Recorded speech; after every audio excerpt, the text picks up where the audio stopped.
L'amour est la seule puissance par laquelle les chrétiens peuvent vraiment travailler pour le Seigneur. Oui, c'est cela qu'il nous faut.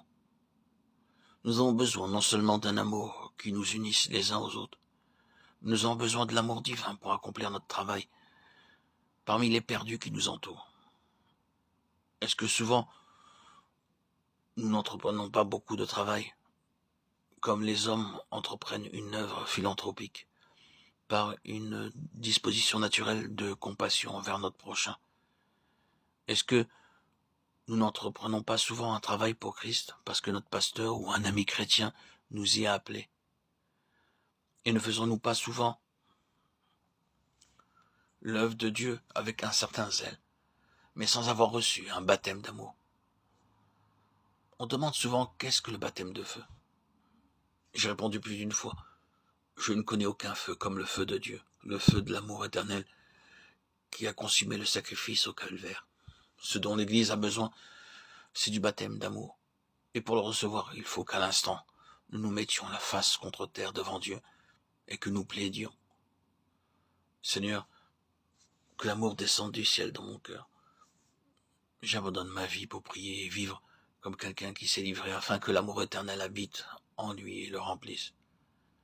Certes, si l'amour de Dieu était dans nos cœurs, quelle différence cela ferait?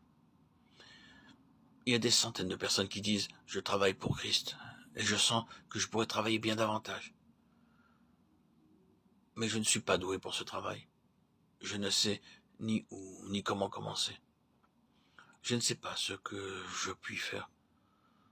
Mon frère, ma sœur, demandez à Dieu de vous baptiser de l'esprit d'amour. Et alors, l'amour trouvera son chemin. L'amour est un feu qui consume toutes les difficultés. Vous pouvez être un timide, un hésitant, qui ne peut pas bien parler, mais l'amour peut consumer tous les obstacles. Seigneur, remplis-nous d'amour. Nous en avons besoin pour faire le travail que tu nous confies.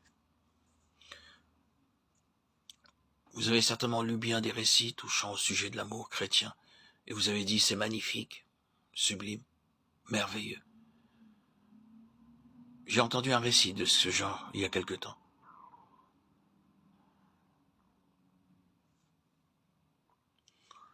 On avait demandé à Madame Butler, une femme d'un pasteur anglais, Joséphine Butler, qui consacra sa vie au relèvement des femmes tombées, de venir parler dans un refuge où se trouvait un grand nombre de pauvres femmes. En arrivant, elle s'approcha de la fenêtre avec la directrice. Elle aperçut au dehors une malheureuse femme qui était assise dans un coin. Elle demanda à la directrice qui était cette femme. La directrice répondit « Je l'ai eue dans la maison 30 ou 40 fois et toujours elle s'est sauvée. On ne peut rien faire d'elle. Elle est trop bas tombée et son cœur est trop dur. » Mais Madame Joséphine Butler dit « Il faut qu'elle entre. » La directrice lui dit alors « Nous vous attendons, l'auditoire est rassemblé et vous n'avez qu'une heure pour donner votre message. » Madame Butler répondit « Non, ceci est beaucoup plus important. » Et elle sortit et alla vers la femme et lui dit « Ma sœur, qu'avez-vous ?»« Je ne suis pas votre sœur, riposta la femme. Alors, Madame Joséphine Butler posa sa main sur elle et dit « Oui, je suis votre sœur et je vous aime. » Et elle continua à parler jusqu'à ce que le cœur de la pauvre femme fût touché. La conversation dura quelque temps, et l'auditoire attendit patiemment. À la fin, Madame Butler amena la femme dans la salle. La malheureuse femme, dégradée, déchue, se tenait là, remplie de honte. Elle refusa de prendre une chaise et s'est assise sur un tabouret à côté du siège de Madame Butler.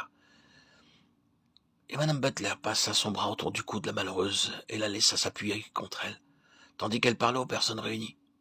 Et cet amour toucha le cœur de la pauvre femme. Elle avait trouvé quelqu'un qui l'aimait réellement, et l'amour de Madame Butler amena cette femme à l'amour de Jésus. Dieu soit béni. Il y a de l'amour dans le cœur des enfants de Dieu.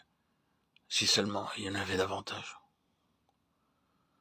Oh, Dieu, baptise nos pasteurs de ton céleste amour, et nos missionnaires et nos colporteurs, et les membres de nos réunions bibliques, et nos évangélistes, et les jeunes de nos églises.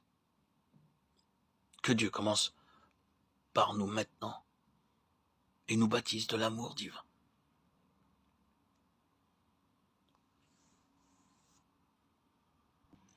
l'amour seul